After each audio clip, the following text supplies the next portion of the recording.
Y finca un down, si bibili mo katan diga so tengo kato tekta ganado.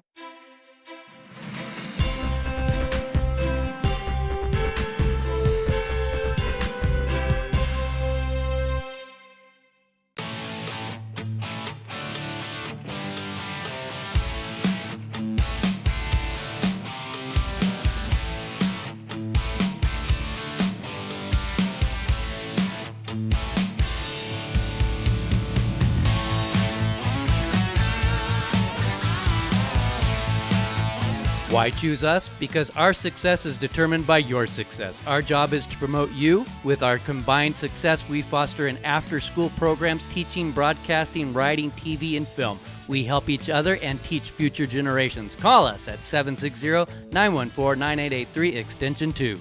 Welcome, I'm Chris Langley, and today we have an eye on Inyo recreation, specifically services that people can access if they want to hike or recreate outside. And as my guest, I have Lynn Hunley. She and her husband Doug own the Mount Williamson Motel in Independence, and she's going to tell us all the services they offer, but she's also going to update us on how she got here and the history of the whole process and project. Hi. Hi there. Thank you so much for letting me come and share what we do here in the Eastern Sierras. I'm happy to be here and thanks to be here. My husband and Doug and I have been in Independence now since 2019, and we run a motel-based camp that is often called the 5-star resort for hikers. We take care to make it a place that people feel at home and welcome, and it's a place of rest. People have said it's an oasis. And what we do is help hikers either start or end their trips or get a resupply if they're doing long distance through hiking. A lot of our hikers are John Muir Trail hikers who start from Yosemite and hike to Whitney Portal or Horseshoe Meadow, or they start at Horseshoe Meadow, Whitney Portal, and end in Yosemite. We also have a lot of Pacific Crest Trail hikers that are going to Canada or going to San Diego who come by. And what we offer is a hiker resupply package where they can sign up and get a room for the night, a shower. We do their laundry. We pick them up from Onion Valley or Shepherd's Pass Trailhead. And we bring them to the motel. They get their resupply bucket of food that they have sent to us in the mail in their room. And we do their laundry for them. We treat them like royalty, really. And then in the morning, they have a fresh breakfast that our amazing cook Kevin cooks: scrambled eggs, bacon, toast, juice, coffee or tea in a fresh fruit cup. And then after breakfast, we take them back up to the trailhead. A lot of hikers will start at our motel. They'll spend the night, take the bus there maybe even. We're right by the bus stop. And then we'll shuttle them up to the trailhead. And then when they come back to the trailhead, if they're doing a loop trail, we'll pick them up. So this is all by reservation. And we love to serve hikers. We're hikers ourselves. Doug and I have been married for 45 years. And for all those years, we've been hiking in the Sierras for the past 45 and more years and love the Sierra. So love living here and love serving hikers. I hiked the John Muir Trail 6 times and didn't know when I moved here how much information I had in my head logistically about the trail.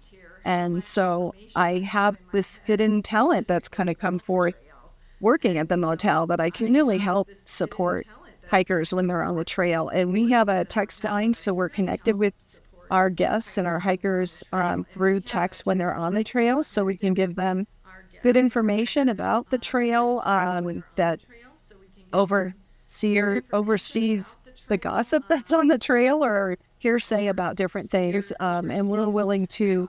There's a friendly bear at... Exactly. Yeah, or there's a bear problem here, or there's fire or rains or trail closures. We keep updated on that information so we can serve hikers. Before we started, you were telling me how you and Doug got here. And why don't you just kind of tell that part of the story? Well, in 2016, when I was 59, I hiked the John Muir Trail solo for the first time. And when I was hiking, How long a hike is that? It's days. So yeah, but I take a month and I hike 8 to 10 miles a day because I'm kind of a turtle hiker, and I like to take pictures and do art and see what's happening, on the trail.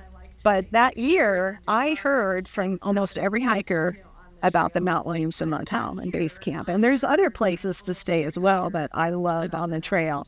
But I heard about this place in Independence for the first time and didn't plan to stay there in 2016. But when I did the trail again in 2017, I made a point of staying there because I had heard so many good things about it.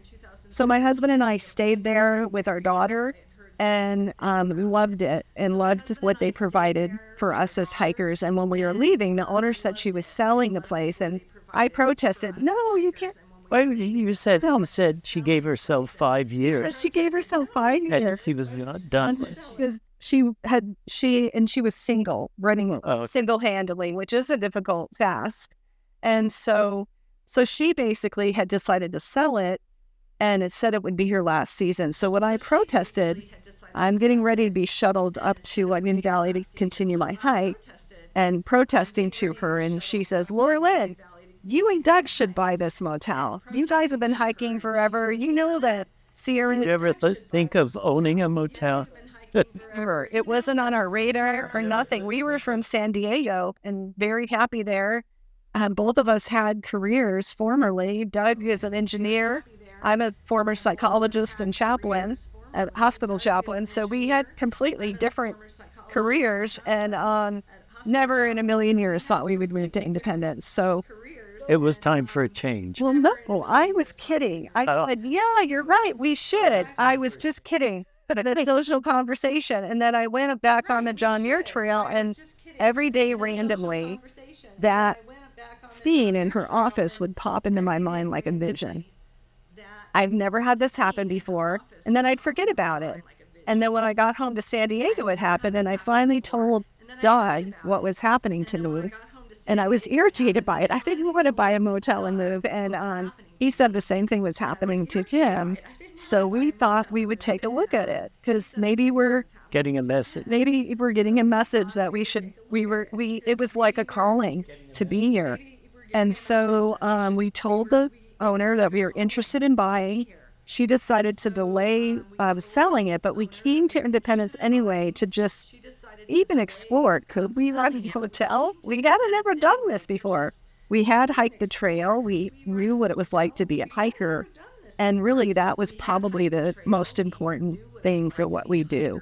And so things just moved forward. We were positioned in a right place to move. We had sold our home of 32 years in Poway, California, at San Diego County, and we were renting a house, and things just really worked out for us. If it's supposed to happen, I know. Everything gets out of the way, and it happened. It really did. Yeah. It was amazing. Even Doug's job as an engineer, he kept that and was able to work remotely before COVID, when he was remote anyway. So since we've been here in 2019, it's been interesting. We have faced trail closures, fires, snow, water, all kinds of things. And I realized that, and I share this because we were equipped to be people who are willing to take a risk and step into something when it opens up in our life.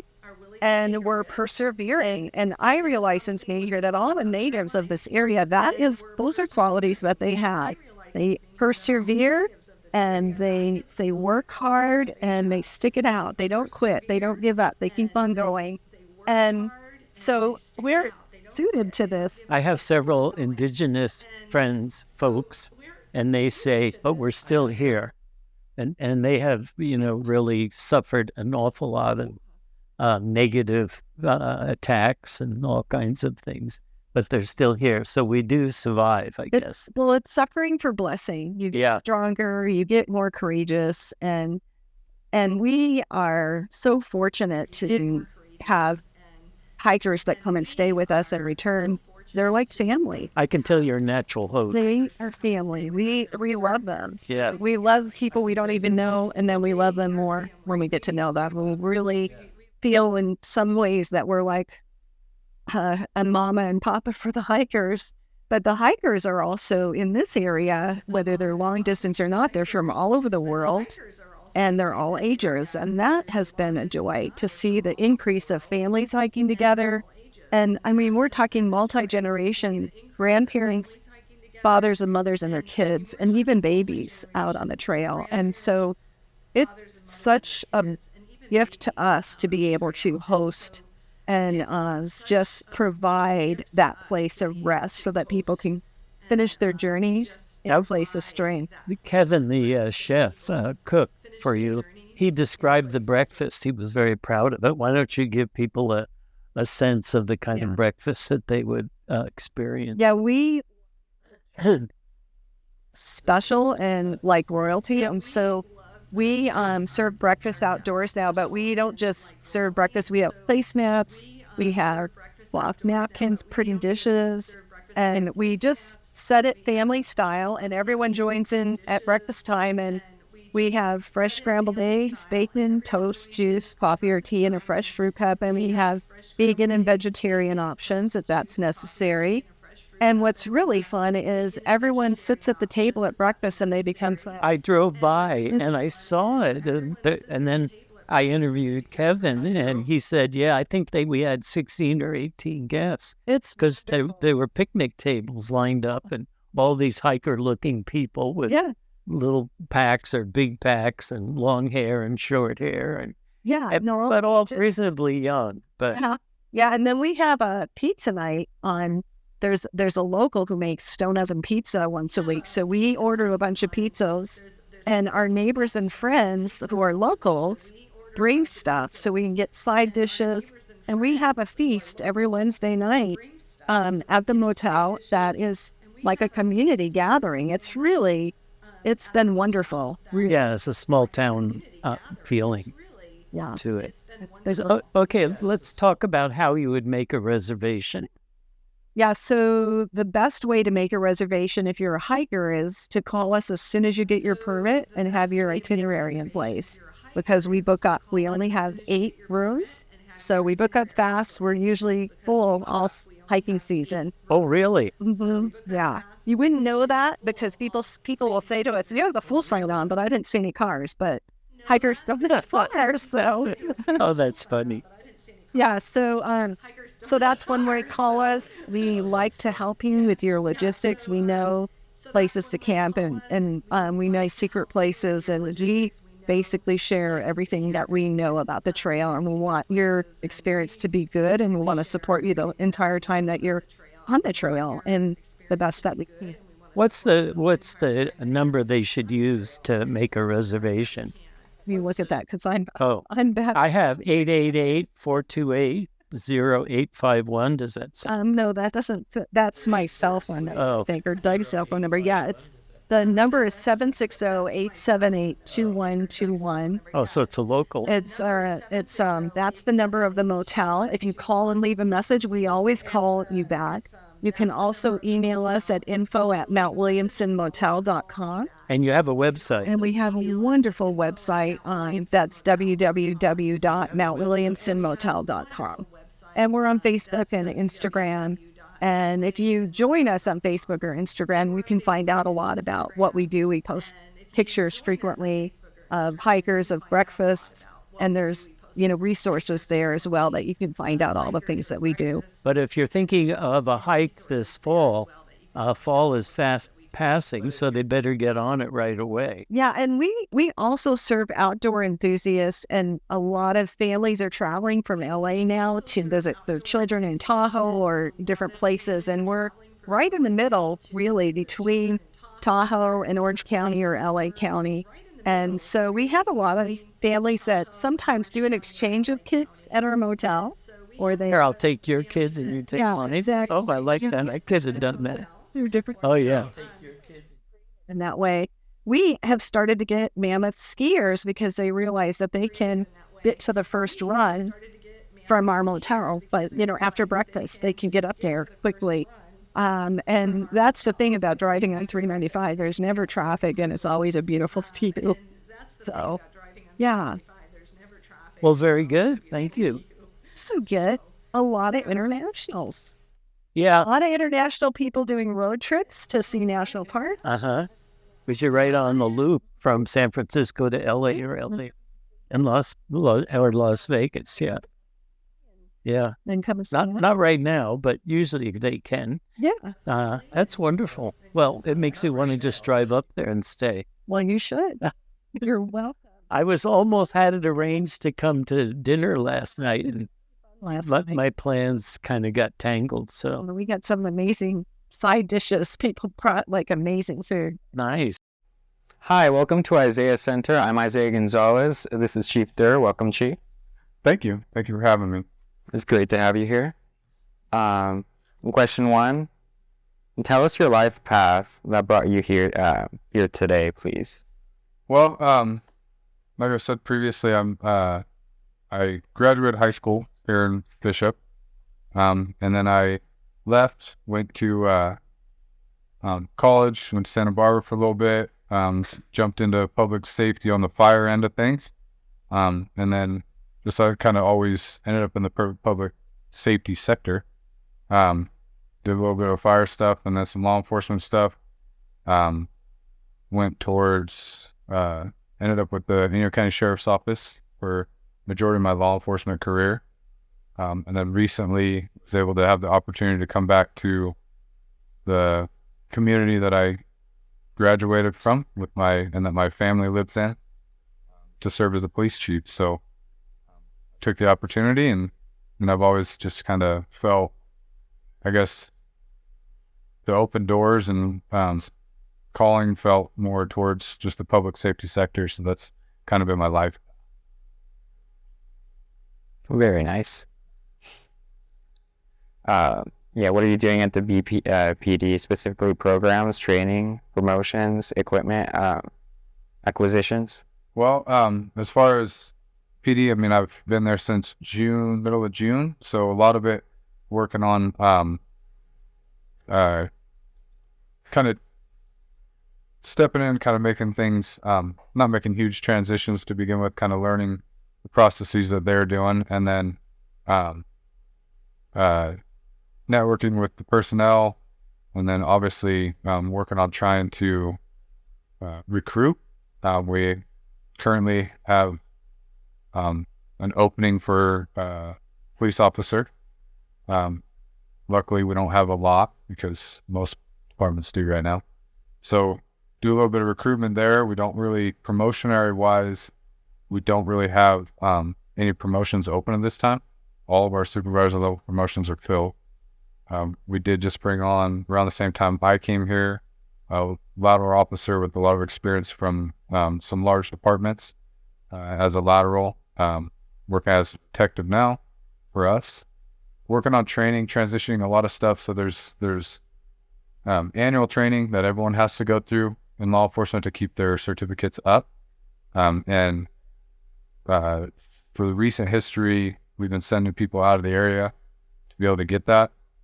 Working training-wise to transition that to be able to do locally for all your perishable skills training, in an effort to offset costs so we can send people away for more advanced training. So instead of staying status quo and just getting the mandatory training down, we're not advancing into like specialties.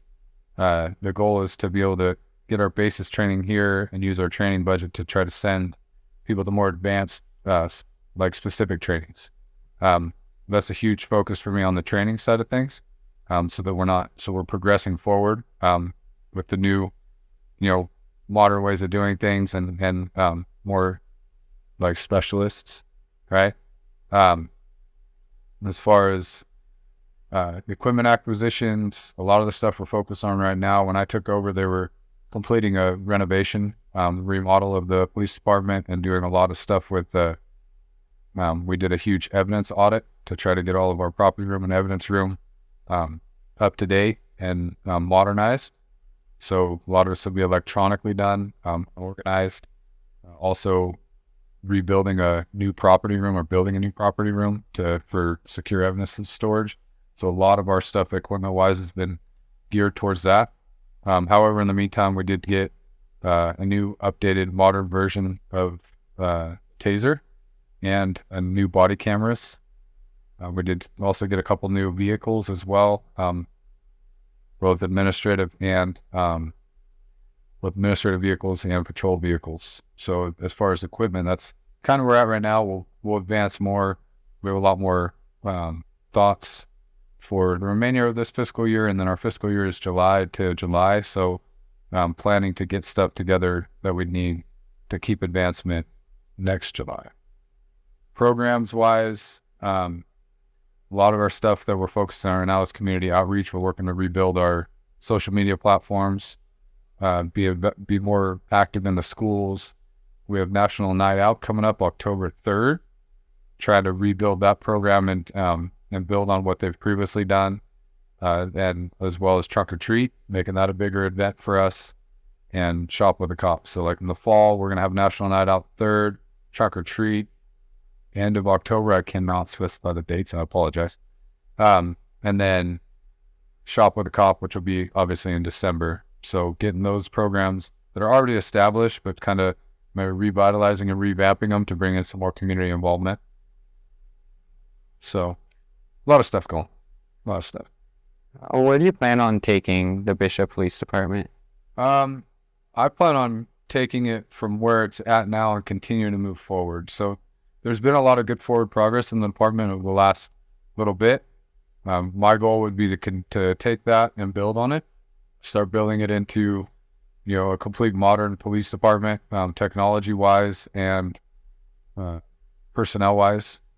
A lot of more advanced specialty trainings, having, more or less the highest qualified officers in the area is my goal. And also to beef up our staffing a little bit. There's definitely some holes that need to be filled just for, different changes in processes within the state and with more mandates on us, and also some more,